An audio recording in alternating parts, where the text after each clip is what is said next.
let's get to it. We're going to open to page... There is no page number on chapter 4. It's page 69 because the next page is 70. Yes, 70. That's how it. Anyway, and then came Covey. The more I study the globalists, the more I conclude they act a lot like that annoying used car salesman who will say anything to keep you from getting off the lot without making a purchase. It's World War One. We need globalism. It's the Great Depression. We need globalism. It's World War Two. We need globalism. It's the Cold War. We need globalism. It's the 1970s, and with World War II order breaking down, we need globalism. In 2001, and there's a war on terror, we need globalism. In 2016, and technology is changing things, we need globalism. It's 2020, and there's COV19, we need globalism. However, before I get to the response of Klaus Schwab and the World Economic Forum, I need to get to a few things out of the way. It's my personal belief that the mainstream narrative of SARS, COV2, or you know what it's called, is filled with so many lies. It's difficult to detail all of them. Let me simply go over a few things I believe. Now, I'm going to stop reading there, and I'm going to tell you, I saw a video today. It was a doctor talking about how the vaccine for this is the most outrageously dangerous thing that has ever been brought upon humans in general. Not the rate of catching it didn't go down. The rate of deaths didn't go down. The rate of deaths actually went up. The rate of catching it went up. And now there's side effects which are also killing people. And, it was about a 3-minute video that made a lot more sense to me, but maybe I'll get to it in a few minutes. If I pull it up, maybe I'll pull it up on Twitter. We'll see. Anyway, I think Covey was a planned attack on civilization by the globalists, and they clearly broadcasted this by their exercise called Event 201. That's right. I think that was in September of 2019. The website of the Center for Health Security described the gathering. The Johns Hopkins Center for Health Security, in partnership with the WEF and the Bill and Melinda Gates Foundation, hosted Event 201, a high-level pandemic exercise on October 18th, 2019. Okay, it was October. In New York. The exercise illustrated areas where public-private partnerships will be necessary during the response to severe pandemics in order to diminish large-scale economic and societal consequences. Oh, I'd like you to recall that from Alex Jones's perspective. Whenever he hears the expression public and private partnership, I immediately translate that into the word fascism, because that's what fascism really is. Okay, so, and any person who calls anyone a fascist out there, those blue-haired fucking nut jobs, they don't even know what fascism is. If anything, they are committing fascism as they speak those words to random people that have no link to fascist ideology or action whatsoever. Anyway, one of the big topics of discussion by the partnerships, I can't read for shit, by the participants of Event 201 was how to deal with the spread of misinformation and strategies to combat free speech. These were discussions of lockdowns and rapid development of new vaccines rather than therapeutics that would quickly knock down the severe consequences of this new viral infection. Striking, isn't it, when you consider how the ensuing months of 2020 unfolded? Well, let's assume for a moment that it wasn't an intentional act, but rather a negligent one.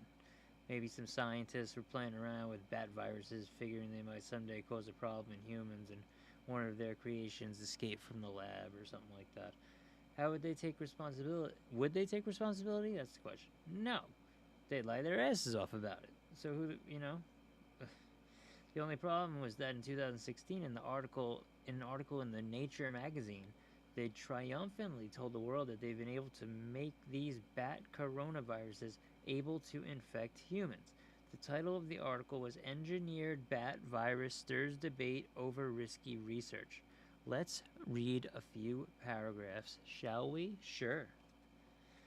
An experiment that created a hybrid version of a bat coronavirus, one related to the virus that causes SARS, has triggered renewed debate over whether engineering lab variants of viruses with possible pandemic potential is worth the risk. In an article published by Nature Medicine on 9 November, scientists investigated a virus called SHC014, which is found in the horseshoe bats in China. The researchers created a chimeric virus made up of surface proteins of SHC014 and the backbone of a SARS virus that had been adapted to grow in mice and to mimic human disease. The chimera infected human airway cells, proving that the surface protein of the SH014 has the necessary structure to bind to a key receptor on the cells and to infect them. It also caused disease in mice, but did not kill them. There you have, if not a smoking gun, at least a significant amount of smoke. The scientists were attempting to graft the surface proteins of a virus from horseshoe bats, CH014, and the backbone of a SARS virus, and succeeded. The virus was then able to infect human airway cells through chimera. I added that. However, this generated some significant concerns among some scientists. Okay, so I'm going to stop there for a second. And I'm going to see if I put this in my bookmarks. I believe I did. How do I get to my bookmarks? Oh, there they are. Okay, so. Oh, here it is. Okay, so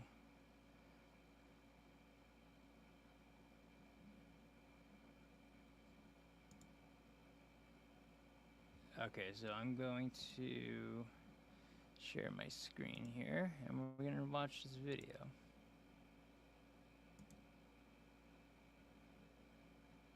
From COVID didn't change at all. The risk of death from It's actually only 54 seconds, but that's okay. Wait, cancel. What? Here, I have an idea.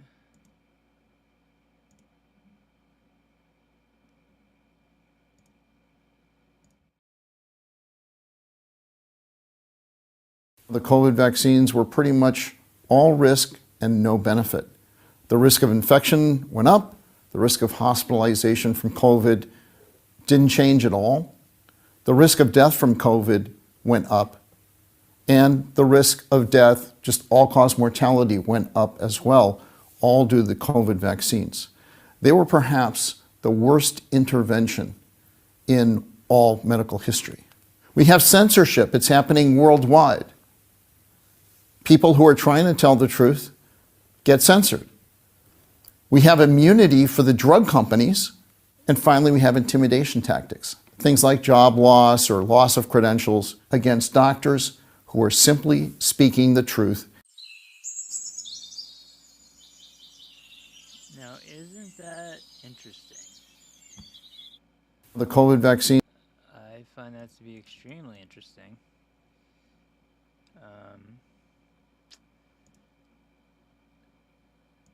Now I'm on my Twitter account. You got me. I'm not even gonna do that. All right. Anyway, let's get back to it. Chapter 4. All right. So here goes back to the article that we were reading. But other virologists question whether this information gleaned from the experiment justifies the potential. Hold on, I gotta do this. I hope I didn't press the wrong button there.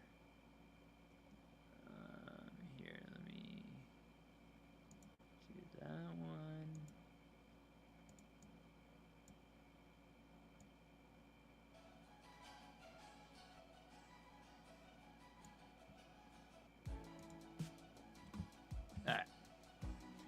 But other virologists question whether this information gleaned from the experiment justifies the potential risk. Although the extent of any risk is difficult to assess, Simon Wayne Hobson, a virologist at Pasteur Institut de Paris, points out that researchers have created a virus that grows remarkably well in human cells. If this virus escaped, nobody could predict the trajectory, he says. This argument is essentially a rerun of the debate over whether to allow lab research that increases the virulence, ease of spread, or host range of dangerous pathogens, what is known as gain-of-function research. We've heard the Fauci say that so many times, it's just, I don't even like to hear gain-of-function, gain-of-Fauci. In October 2014, the U.S. government imposed a moratorium on federal funding of such research on the viruses that cause SARS, influenza, and MERS, Middle Eastern Respiratory Syndrome, which is also a deadly disease caused by a virus that sporadically jumps from camels to people, like a jumping spider, those cute little spiders, guys. To put it plainly, the scientists who are working in this field were so terrified of the viruses engineered under gain-of-function research escaping the lab that they issued a moratorium in October on this research.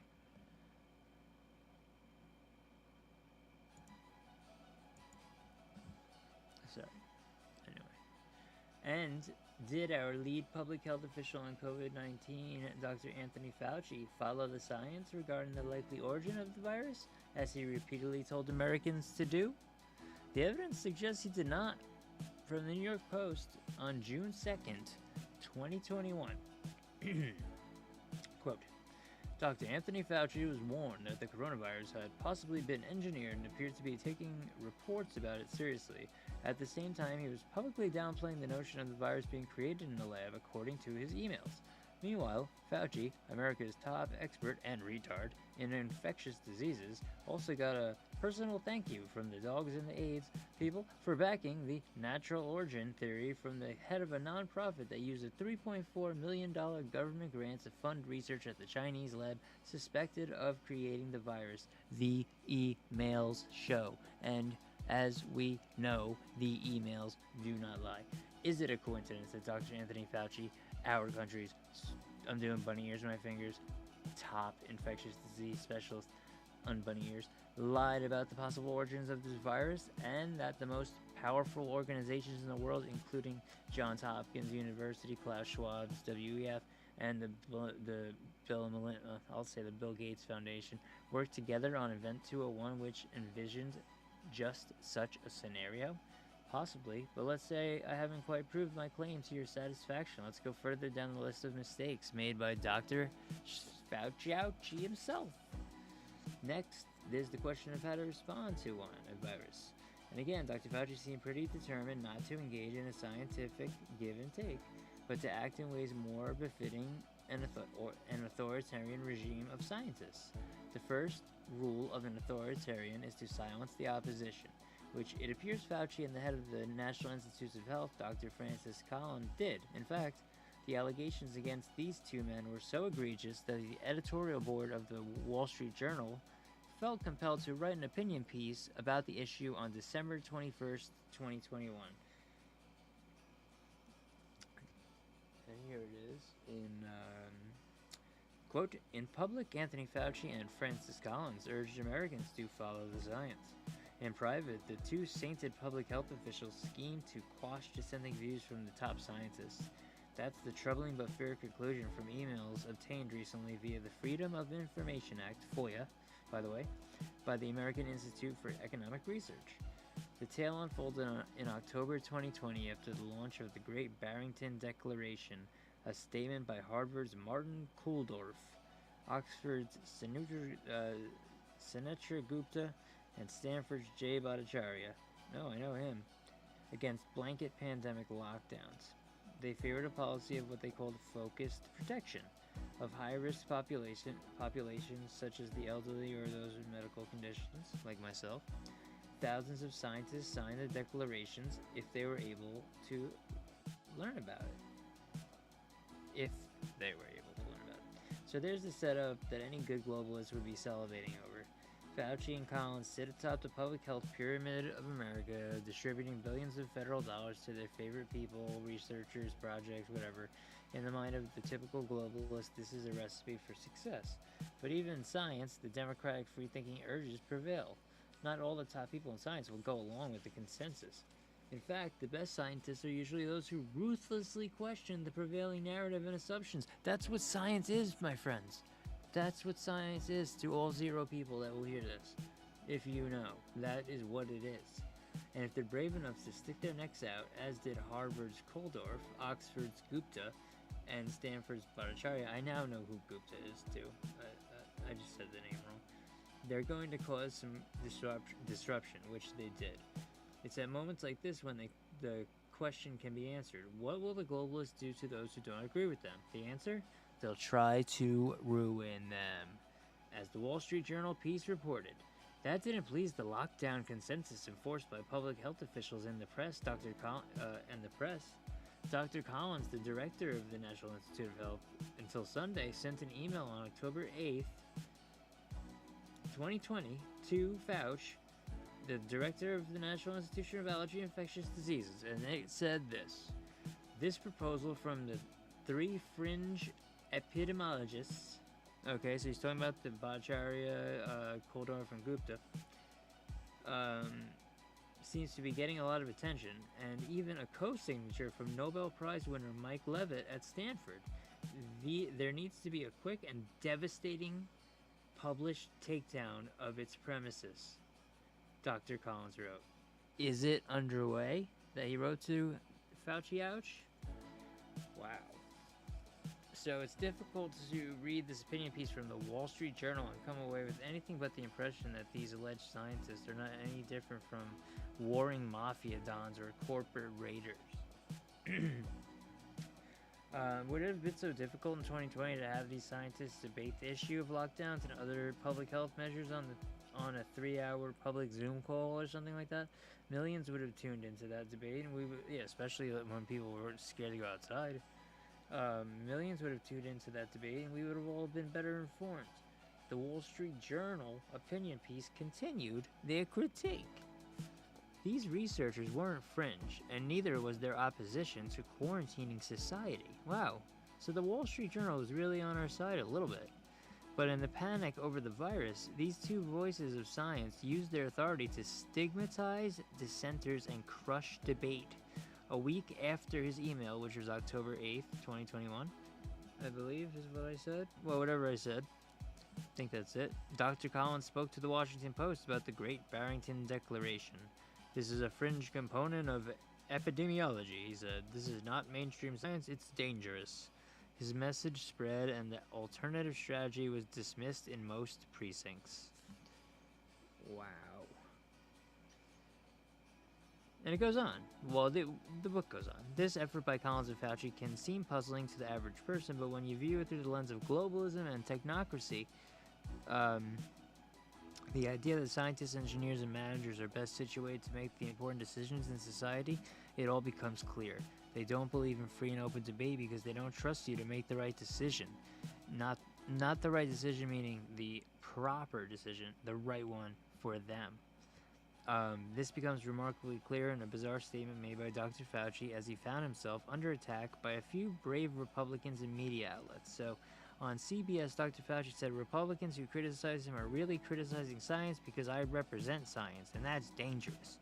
I mean, watching this fucking rat on TV say something like that, how could you even believe that? How could anyone who heard, if you believed any of this shit going on at this time, I'm sorry. I mean, I would never let them give me no fucking vax. I never got that shit one time. Not once. And I went out everywhere. I didn't put a mask on anywhere. And I lived in a fucking place where you had to be locked down or masked up, triple masked. New York. Yeah, New York. Anyway.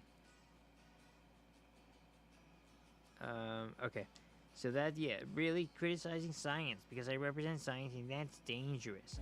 He is not science. And this, and it's also dangerous for scientific officials to mobilize to quash dissent, without which it's easy to make tragic mistakes. A scientific debate over pandemic policy was and still is the public interest, especially during a once-in-a-century plague. We'll see if it's once in a century now. Rather than try to manipulate public opinion, the job of health officials is to offer their best scientific advice. Yeah, no shit. They shouldn't act like politicians or censors, and when they do, they squander the public's trust. That's what you did, Fauci. You're going to jail, Fauci. So it's articles like this one from the Wall Street Journal that confirm my belief that much more was going on with COV19 than we were led to believe. Fauci and Collins strike me as little different than the generals who lied about our progress in Vietnam, Iraq, and Afghanistan. So I'm going to therefore, I am not able to deal with the questions of whether SARS was a man-made organism released either intentionally or by accident. I must have skipped a paragraph there. Whatever. I'm going to treat the COVID-19 crisis as an act of God, like an earthquake or flood, and show you that even under this generous interpretation, the globalists have embraced a terrifying plan for humanity's future. Alright. So, I'm going to leave it at that, and we're going to, let's see.